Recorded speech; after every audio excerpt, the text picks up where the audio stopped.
Pria ini namanya David Smallbone. David adalah promotor atau pengelola konser-konser musik di negara Australia. Kehidupan David bisa dibilang sempurna. Punya istri cantik bernama Helen, 6 anak lucu-lucu, dan bisnisnya sukses. Dia tak punya alasan untuk tak bersyukur. Suatu malam, David memberitahu Helen kalau dia berencana ingin menginvestasikan seluruh uang tabungan keluarga untuk mengadakan konser super megah dan mengundang penyanyi terkenal dari Amerika. David yakin konser terbesar sepanjang karirnya ini akan sukses besar. Mendengar ambisi sang suami, sebagai istri, Helen hanya bisa mendukung. Namun sayang, tak berjalan sesuai harapan. Karena di tahun itu tiba-tiba ekonomi Australia mengalami krisis. Acara konser David sepi pengunjung dan gagal total. David pun bangkrut. 1 minggu setelah konser, terlihat David sedang mencoba menghubungi manajer si penyanyi Amerika untuk minta keringanan pembayaran. Dari konser kemarin, dia sama sekali tak dapat untung, bahkan rugi besar, dan seluruh uang tabungannya habis. Tapi permohonannya ditolak. Karena si penyanyi Amerika sudah tampil, David harus bayar sesuai kesepakatan awal. David pun lemas. Sesampainya di rumah, keluarga dan teman-temannya membuat pesta kejutan ulang tahun untuk David.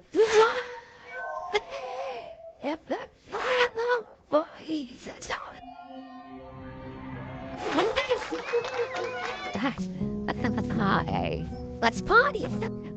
Malamnya di tengah pesta, Helen mengumumkan kalau sekarang dia sedang hamil anak ke-7. Semua orang ikut bahagia, kecuali David. Selesai acara di kamar, setelah mengumpulkan keberanian, David akhirnya cerita ke Helen kalau konsernya minggu kemarin gagal total. Sekarang keluarga kita punya hutang sangat besar. Mendengar kabar itu, Helen syok. Besoknya, David mencoba menghubungi satu persatu temannya untuk minta pekerjaan. David Smallbone here. How are you? Yeah, we're doing all right. Thanks for asking. All right, give me a ring. Yeah, it's been donkey's age. Why are you up, Sheila? Right. Yeah, just checking in to see if you need a headline. Really see David here.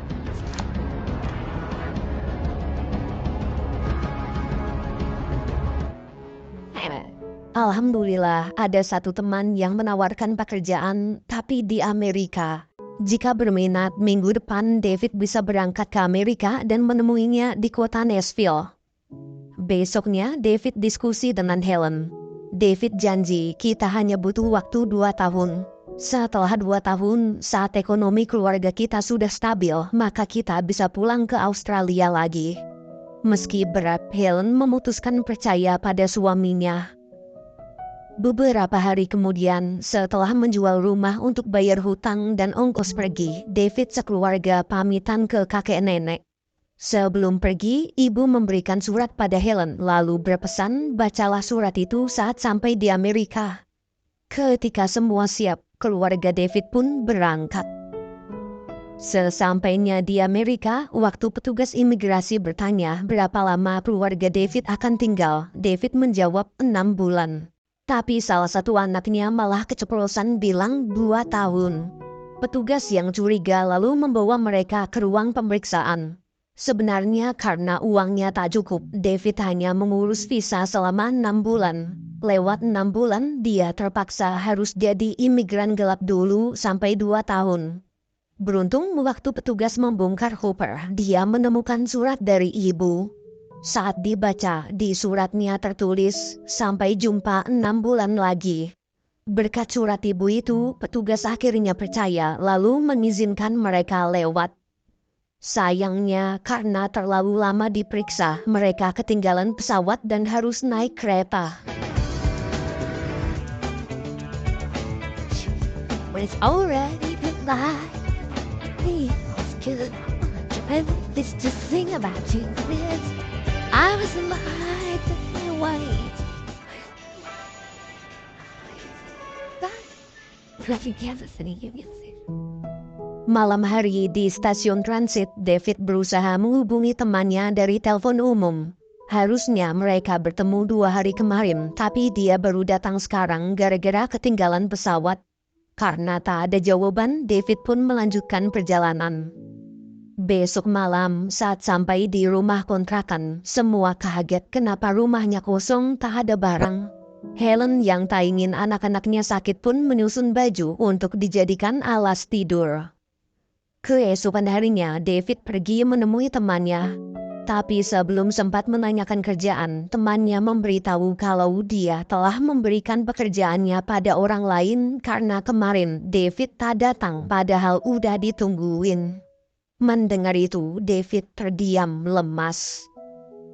Di rumah saat diceritakan, Helen shock dan bilang dia butuh waktu untuk menenangkan diri. Di kamar, Helen menangis meluapkan amarahnya. Di tengah keputusasaan, dia melihat surat dari ibu. Isi suratnya memang tak ada yang spesial, namun Helen teringat berkat surat itu keluarganya jadi bisa ke Amerika. Pasti ada rencana Tuhan di balik semua ini. Setelah tenang, Helen yang tadinya kecewa kini justru menyemangati David.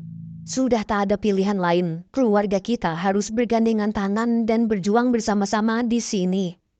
Sorenya, David dan Helen sepakat memberitahu keadaan keuangan mereka pada anak-anak. Helen berkata, sampai ayah dapat pekerjaan, kita semua harus berhemat dan saling membantu satu sama lain. Keesokan paginya, agar dimudahkan melewati ujian kehidupan, David sekeluarga pergi ke gereja. Selesai ibadah, mereka berkenalan dengan sepasang suami istri yang baik banget bernama Kay dan Jet. Siangnya di rumah, ketika sedang membersihkan halaman, ada tetangga menyapa sambil bercanda, gimana kalau sekalian bersihin halaman rumahnya juga. Mendengar candaan itu, anak David malah dapat ide bisnis jasa bersih-bersih rumah.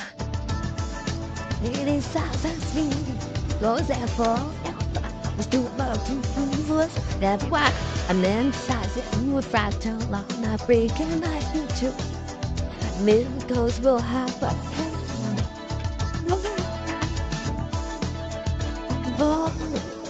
I'm also gonna survive.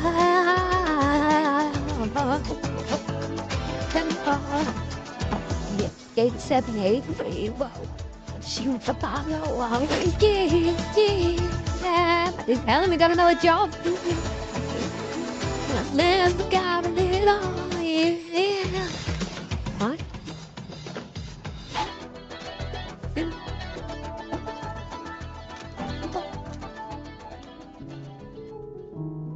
Berbulan-bulan berlalu, meski usaha jasa bersih-bersihnya berjalan lancar, tapi David masih belum dapat pekerjaan. Suatu hari, waktu David sekeluarga ingin menawarkan jasa mereka ke rumah paling besar di komplek, saat pemilik rumah membuka pintu, David kaget. Ternyata dia adalah penyanyi bernama Eddie. Dulu ketika Eddie masih merintis karir sebagai penyanyi, David selalu menolaknya tampil di acara konsernya. Dulu David sering menolak penyanyi-penyanyi amatir dan hanya mau bekerja sama dengan penyanyi terkenal aja. Karena malu, David langsung mengajak anak-anaknya pamit pergi. Melihat hidup David sekarang susah, Eddie yang kasihan memutuskan menyewa jasa mereka. Sepanjang bersih-bersih, David terus memperhatikan Eddie yang sedang sibuk mengurus jadwal kerja. Ia malu sekali. Orang yang dulu dia remehkan sekarang sangat sukses. Dalam hati, David iri. Lusanya saat ibu-ibu sedang piknik, Kay mengundang Helen ke rumahnya besok sore untuk merayakan acara Thanksgiving. Tak perlu khawatir, besok dia akan minta suaminya menjemput keluarga David naik mobil. Keesokan harinya, ketika Jet datang menjemput, dia bingung kenapa di rumah David tak ada perabotan. Agar tak menyinggung, Jet hanya diam pura-pura tak melihat. Sesampainya di rumah Jet, sebelum acara dimulai, semua orang bernyanyi bersama mengucap syukur. Saat mendengar suara putri David yang bernama Rebecca, semua terdiam kagum. Suaranya indah sekali. Di tengah acara, Jet bilang Rebecca berbakat jadi penyanyi. Kenapa David gak coba mempromosikan Rebecca ke produser musik? Sayangnya David tak tertarik. Beberapa minggu kemudian, di malam Natal, ketika keluarga David sedang makan, tiba-tiba mereka mendengar banyak suara mobil. Waktu diperiksa, ternyata Jet bersama teman-teman serta para tetangga datang membawakan berbagai macam perabotan rumah yang sudah tak terpakai sebagai hadiah Natal. Melihat kebaikan hati mereka, keluarga David sangat terharu. 3 bulan kemudian, saat sedang mencuci, mendadak perut Helen sakit mau melahirkan. David pun buru-buru membawa ke rumah sakit.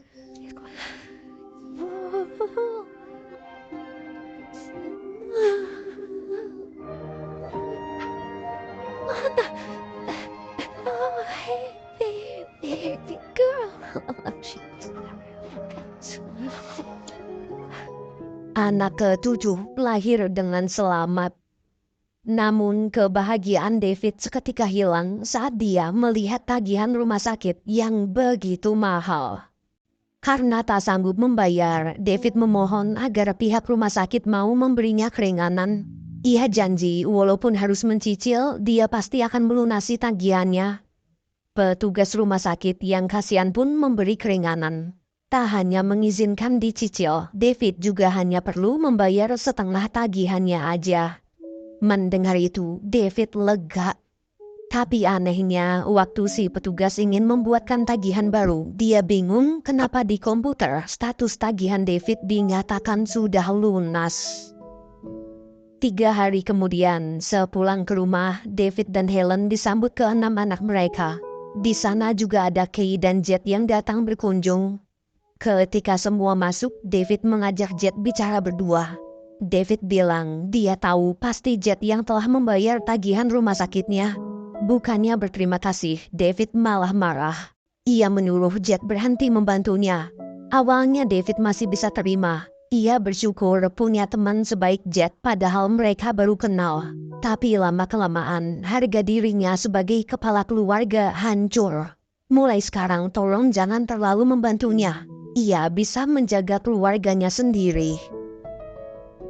1 bulan berlalu, terlihat David sedang mencoba mempromosikan Rebecca ke beberapa produser musik. Namun tak ada satupun produser yang mau menerima Rebecca karena dinilai masih belum siap dan sering gugup saat bernyanyi. Keesokan harinya, ketika sedang berkumpul, Rebecca cerita, kemarin waktu membersihkan rumah Eddie, dia tak sengaja melihat di majalah. Ternyata Eddie adalah seorang penyanyi sekaligus produser musik. Rebecca menyarankan kenapa ayah tak coba mempromosikan ke Eddie yang sudah kita kenal aja daripada susah-susah ke produser lain. David pun membentak dan bilang harusnya sadar diri, kita cuma pembantu di rumah Eddie, jadi jangan merengek minta belas kasihan orang lain. Rebecca yang sakit hati ngambek lalu pergi. Beruntung ibu segera mendamaikan ayah anak itu. 2 hari kemudian, David dan Rebecca mencoba menemui produser musik lagi. Mendengar suara merdu Rebecca, si produser tertarik bahkan bilang kalau minggu depan Rebecca sudah bisa latihan nyanyi di studio musiknya. David dan Rebecca pun senang. Tapi malamnya, kegembiraan mereka hancur saat nenek tiba-tiba menelpon lalu mengabarkan kalau kakek kena serangan jantung dan meninggal dunia. Paginya, David coba menghubungi produser minta uang pembayaran kerjasama. Ia tahu bayaran Rebecca masih lama, tapi sekarang ini dia sedang butuh sekali uang untuk ongkos pulang ke Australia menemui orang tuanya. Namun meski sudah dijelaskan panjang lebar, produser menolak memberikan uang dan malah memutus kerjasama secara sepihak dengan alasan yang tak masuk akal. David pun kecewa. Dengan emosi, dia membanting telepon dan meluapkan amarahnya. Melihat betapa hancurnya sang ayah, Rebecca hanya terdiam sedih. Berhari-hari, David hanya tiduran di kasur. Dia tak mau bangun, tak mau makan. Sebagai istri, Helen terus berusaha menguatkan suaminya. Suatu hari, untuk menenangkan diri, Helen mengajak anak-anak jalan-jalan keluar. Di taman, salah satu anaknya menyanyikan lagu yang sangat indah. Mereka lalu memberitahu kalau lagu itu adalah lagu tulisan Rebecca sendiri. Ketika pulang, Helen menceritakan lagu Rebecca tadi. Helen juga berkata, kita orang tua selalu merasa berjuang sendirian, padahal sebenarnya anak-anak kita juga ikut berjuang bersama. Bukan cuma Rebecca, tapi semua. Mereka juga merelakan kehidupan nyaman mereka di Australia untuk pergi merantau jauh ke Amerika demi membantu orang tua. Jadi Helen harap David jangan putus asa. Jadilah ayah yang hebat. David adalah kepala keluarga kebanggaan kita semua. Mendengar kalimat itu, David menangis terharu. Keesokan harinya, David akhirnya mulai bangkit lalu menemui anak-anak. Ia minta maaf karena kemarin jadi ayah pengecut yang selalu menyalahkan keadaan. Saat Rebecca datang, David bilang dia sudah tahu kalau Rebecca menulis lagu. Demi keluarga, kali ini David akan menelan harga dirinya dan akan coba menemui Eddie.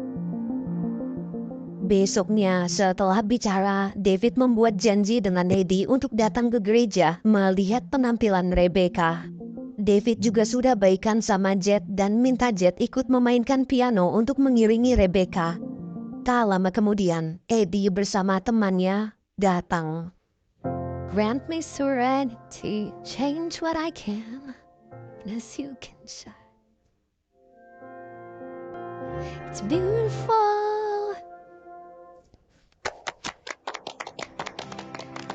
Melihat penampilan Rebecca, Eddie begitu kagum. Setelah diskusi dengan rekannya, Eddie memberitahu kalau Rebecca diterima dan akan segera dipromosikan. Mendengar keputusan itu, keluarga David sangat senang. Karena telah resmi jadi penyanyi, biar lebih keren, Eddie ingin membuatkan nama panggung baru untuk Rebecca. Setelah diskusi, semua sepakat untuk menambahkan nama almarhum sang kakek. Kini nama panggung Rebecca adalah Rebecca James. 1 tahun kemudian, lagu ciptaan Rebecca sukses besar dan sekarang dia telah jadi penyanyi terkenal. Hari ini adalah konser pertamanya. Sebelum tampil, Rebecca berterima kasih pada kedua orang tuanya. Tak hanya ayah yang berjuang ke sana kemari di luar rumah, namun dalam rumah, ibu juga berjuang keras menyatukan keluarga. Bagi Rebecca, ibu dan ayah adalah pahlawannya.